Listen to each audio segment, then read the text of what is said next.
Now let's see what are circles. Circles is something that you've been studying for a very long time, and in a circle there are certain parts of it which you already know. Okay, this is the circle that I have. From the center of the circle, okay, from this is the center of the circle, which is usually denoted with O. Most of the times it is denoted with O. Okay, from the center of the circle, if I draw one line towards any particular side, this side, or if I draw the line towards the other side, so what is this called as? This line will be called as the radius. Okay, now the same way, if I have the circle, the same circle, I have it and I have the center marked over here, then there is a line which is passing through the center.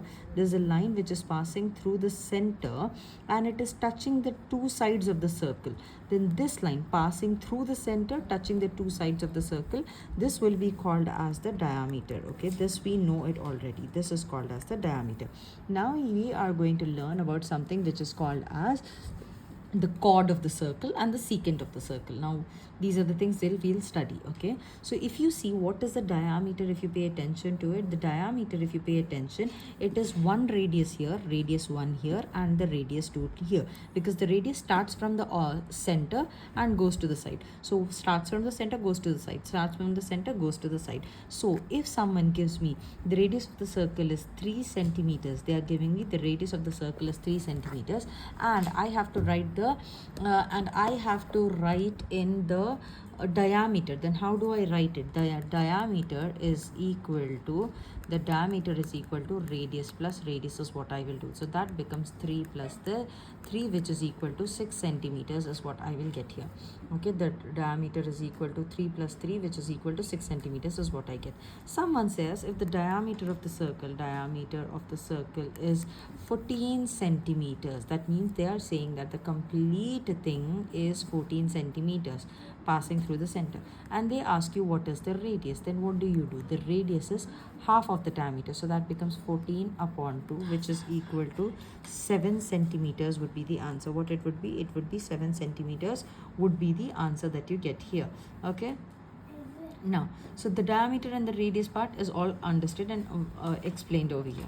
Then we are going to talk about something which is called as the circumference and area of the circle. Okay, if you're considering this is a circle, and if I need to find the area of the circle, this would be the area of the circle. This complete thing is called as the area of the circle.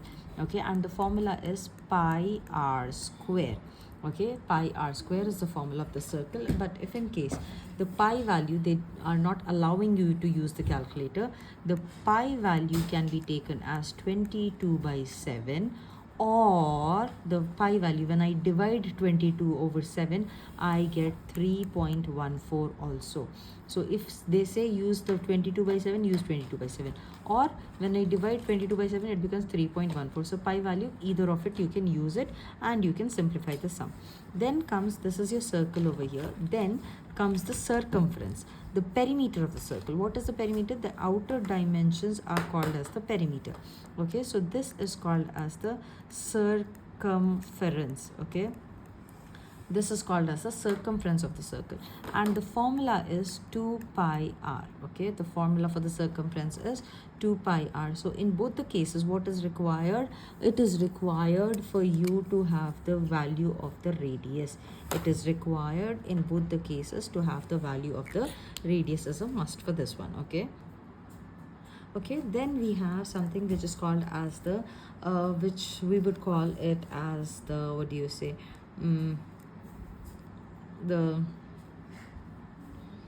let's talk about the tangent now. Now, what is a tangent? A tangent is a line that goes outside the circle. This is a circle, okay, and here if a line passes, okay, this is called as a tangent. The tangent touches the circle at one point only. How is the circle made up of? Don't tear it. How is the circle made up of? The circle is made up of multiple points. Okay, so the circle is like this. Okay, there I am drawing, still there you can see there are spaces in between, but the circle is not having any spaces in between. So if the line passes which touches only one particular point, this line would be called as the tangent. So this line touches the circle at one point, and then you have the radius as usual. If I measure the if I join the radius and the tangent, the angle made between them will be 90 degrees. Okay, when I join the radius, what are the two things that I'm joining? I'm joining the radius and the tangent, and then there is an angle in between them. The angle that is made, this is the radius, this is the tangent. The angle that is made is 90 degrees between them. Remember, the angle made by the radius on the tangent is 90 degrees. So I'll write angle made by radius on the TGT. I am not going to write the tangent complete. TGT is equal to 90 degrees. Okay, always they will be perpendicular to each other.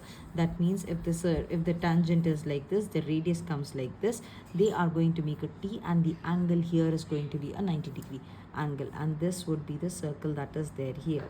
Okay, so this is about the tangent. Okay, now considering this tangent itself, I will explain one more theory over here. Okay, now if we take into consideration the circle that we have, this is the center. From the center we have the radius, and the tangent luckily is sleeping line. Then what is going to happen is, then when you join this part and this part, okay, from the center, ends of the tangent, this is the end of the tangent, this is another end of the tangent, end of tangent, when you are joining to the center, when you are bringing it to the center, then this becomes an isosceles triangle, OAB. Here if I write it, AB is the tangent, AB is the TGT, and OL, we'll write it. OL is the radius. It is the radius that we know, OL. And if I look at the triangle OAB, okay, this triangle, if I look at it, then this triangle will be called as an isosceles triangle. What it would be? It would be an isosceles triangle. Triangle OAB would be an isosceles triangle. Also, if I just say OLA, this triangle, if I talk about, okay, if I'm talking about this particular triangle, then this triangle would be a right angled triangle. Triangle OLA, it, or triangle OLB.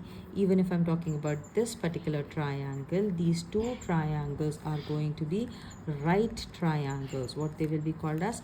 Right angled triangles they will be called as. Okay, now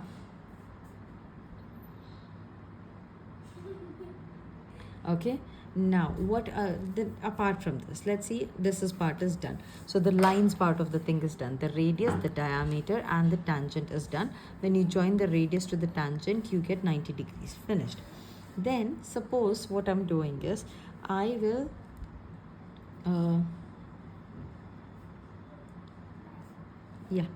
I will take the circle. Okay, I am taking the circle and I am drawing a line. This line is also touching the 2 points of the circle. Where is it touching? This line is also touching 2 points on the circle, isn't it? So when it is touching 2 points on the circle, this line will be called as your chord. Okay, this line is called as your chord. Chord means something kind of a wire. Okay, it will be called as a chord. Okay, so if you pay attention, your diameter that you have, it is also a chord. The diameter that we have here, that diameter is also a chord. But the catch is, it is the longest chord of the circle. It is the longest chord of the circle because it is passing through the center. Rest all of them will be smaller in size. Okay, as we approach to the ends, it is going to reduce. The diameter will be the longest chord. And then any line, if you see, if the line goes like this or the line goes like this, if it is touching 2 points on the circle, these lines will be called as the chords. Okay, no matter what, even if it is going like this and it is touching 2 points on the circle, it is called as a chord. Okay, now after you have understood this, we'll pay a little more attention to another thing. So from the chord part, I have a circle. Okay, in Ara, I have a circle, I have a chord. Now, if I join the two ends of the chords to the center, if I'm joining the two ends of the chord to the center, what is going to happen here? This appears to be like the radius. Also, this appears to be like the radius, isn't it? So, if the chord is named as XY, we'll name the chord as XY. So XY is a chord that I have and O is the center. Then OX is equal to OY. If this is 3 centimeters for some reason, this will also be 3 centimeters. Why? Because this is the radius. They are the radius. And if you look at this particular part, if we see here, this particular triangle, go there, Inara. Okay, if you look at this particular triangle, the triangle part only I'm talking about. This triangle, the triangle OXY will be called as an isosceles triangle. Triangle OXY is an isosceles triangle. Okay, it is an isosceles triangle is what you have. Okay, then after that, then what about this the pizza pie thingy that you have? The pizza pie thingy would be called as the sector of a circle. What it is called as? It is called as the sector. Okay, this part is called as the sector of the circle. Even this bottom part is also considered in here. Okay, not just the triangle part, but the bottom, this empty part is also considered, and this is called as a sector. Okay, so I will revise to you what I've already taught you. I have taught you what is the radius of the circle. Then following it, we studied the diameter, and then we studied the tangent of the circle. And in the tangent, we understood that when the tangent and the radius of the circle meet, they make an angle of 90 degrees. So this is information regarding the tangent. Okay, then after that, and a circle can have n number of tangents, many tangents it can have. So if this is the circle, you can say one tangent can be here, one tangent can be here, one tangent can be here, one tangent can be here, one tangent can be here, one tangent can be here, one tangent can be here. Likewise, infinite tangents it can have. Okay, and each tangent, if it is meeting the radius, okay, it is going to make an angle of 90 degrees. Each of the tangents is making, from here to here, it is making an angle of 90 degrees. Here to here, this one, this radius and this side will make 90 degrees. This tangent, radius drops here, 90 degrees. This is the tangent, radius drops here, 90 degrees. Radius can be measured anywhere, right? I am not necessarily going to measure the radius always in this direction. I can measure the radius here, I can measure the radius here, I can measure the radius here, I can measure the radius here, I can measure the radius here. Anywhere you want, I can measure the radius, right? So tangent you have studied. After that, I taught you what is a chord. Now, chord of a circle is any line that touches the circle. The two ends of the line are on the circle. That is called as a chord. And I told the longest chord is what? Longest chord is the diameter, we said. Okay, fine. Okay, now after that, the next thing that we have studied is a sector of the circle. Now, what is a sector of a circle? You have a circle, you have a chord here. If the two ends of the chord are meeting the center of the circle, then this part that you get, the pizza pie part that you get, this would be called as the sector, is what we have studied. Okay, now, okay, these are the things that you have studied. Now, as we go ahead, there are certain conditions that we need to follow. Now, what are the conditions that we need to follow? Let's pay attention to them and let's give it a try. Okay, now, first thing is, this is a sector that we are seeing, right? Now, when I have a circle with the center O here, okay, and the circle subtends an angle at the center, the same points, if they subtend an angle on the other side of the circle, okay, the same chord, this is called as a. Now, this particular line that you see here, this particular line that you are seeing here, this is called as an arc. What is it called as? It is called as an arc. Okay.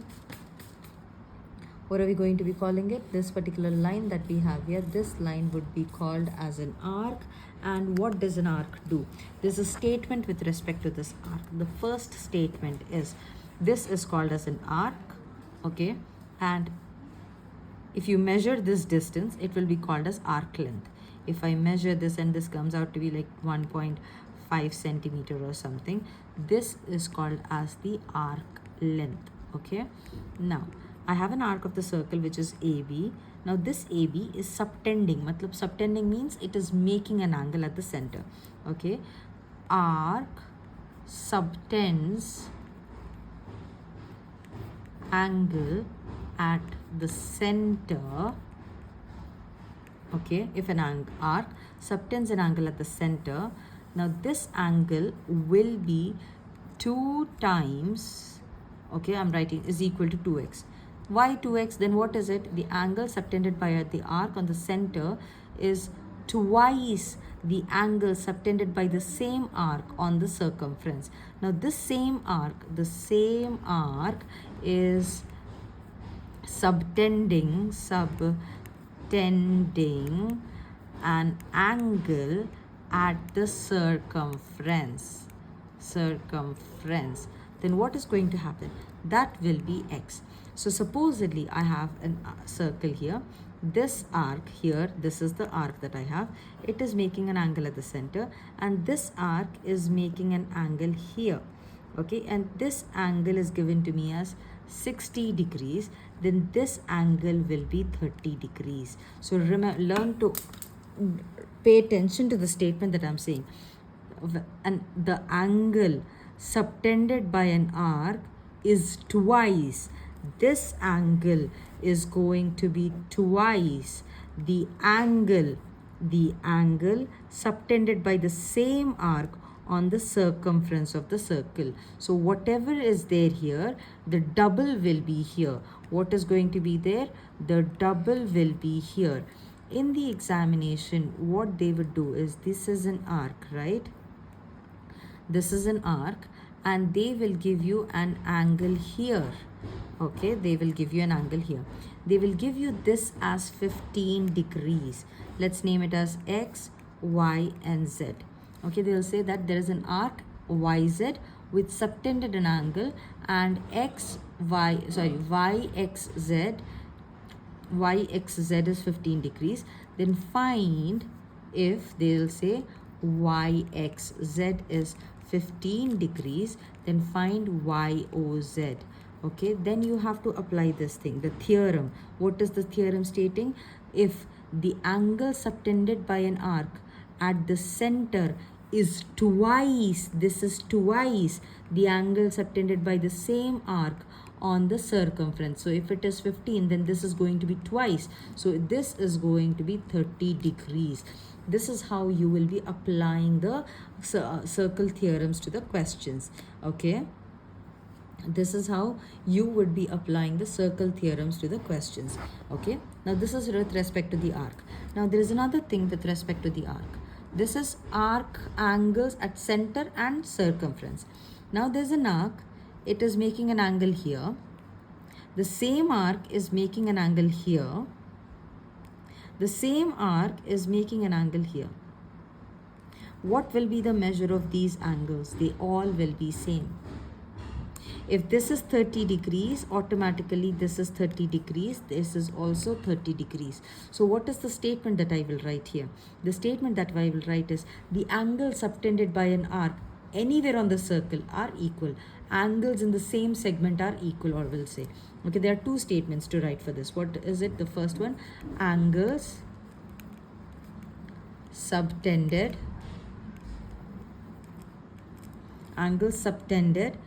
by an arc are equal. Okay, sit down. They are equal is what they are saying. So this is an arc. The TU is an arc. This is creating an angle here. It is creating an angle here. It is creating an angle here. So they are all equal. Now another thing, they are all in the same segment. Now what is a segment? Let me show you what a segment is.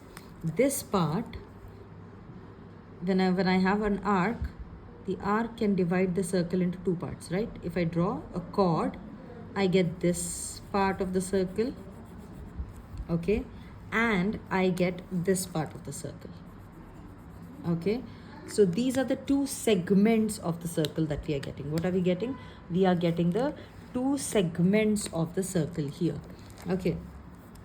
So we get the two segments. So angles subtended, angles in the same segment are equal. In the same segment are equal is what you get here.